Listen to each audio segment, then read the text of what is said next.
Well, as you watch the numbers, the minority vote did not show up as expected this election, but some minority candidates did and won. Asian American and Pacific Islanders in Congress hit a new record, for instance, potentially 18, as one race is still being counted right now. And women in this group also hitting a record, joining Senator Mazie Hirono of Hawaii, Kamala Harris, the current Attorney General of Hawaii, who won that state's Senate seat. And Illinois Representative Tammy Duckworth also with a Senate win there. Joining me now, Karthik Ramakrishnan, Director and Principal Investigator for the National Asian American Survey. Karthik, good to see you here. You know, what does this record, if it's 18, say about the overall electorate?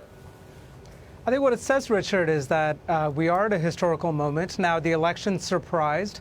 Many people thought that people of color would deliver the presidential election for Hillary Clinton, but clearly there's a lot of progress being made in terms of getting more APIs elected to Congress. Latinos hit a record as well. So in many ways, this is the future not only of the Democratic Party, most of these electeds were Democrats, but also of America. Yeah, and Kamala Harris, again, Attorney General of California, not Hawaii. She's one I just mentioned. We also have Pramila Jayapal, also Washington State Democrat. The first Indian Americans to be elected to Congress, and also making history, add to that, is Florida's Stephanie Murphy, the first Vietnamese American woman to gain a seat.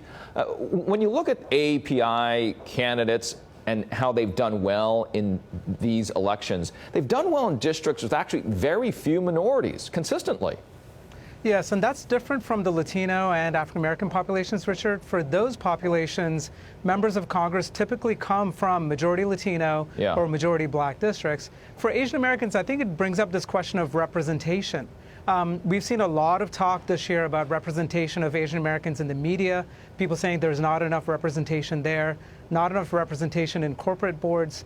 We're starting to see progress in Congress. There's still a ways to go, but we have about 3.5% of members of Congress now who are API. That's about the share of the voting population so far. Yeah, but half of the population across the country. Stick with Kamala Harris for a second. Mother Jones, they released a list of 11 people they think could defeat Donald Trump in 2020. They're already looking ahead. And Kamala Harris's name on that list. She drew some headlines, as you know, in California when she officiated at the same-sex marriage of two women who fought for that right, defeating Proposition 8 in California. She's the daughter of immigrants from Jamaica and India. What do you make of her? Is she that new face of the Democratic Party that has been asked that question, who will be that face? Is she one of those? In many ways, you can see this generational passing of the torch with this election year.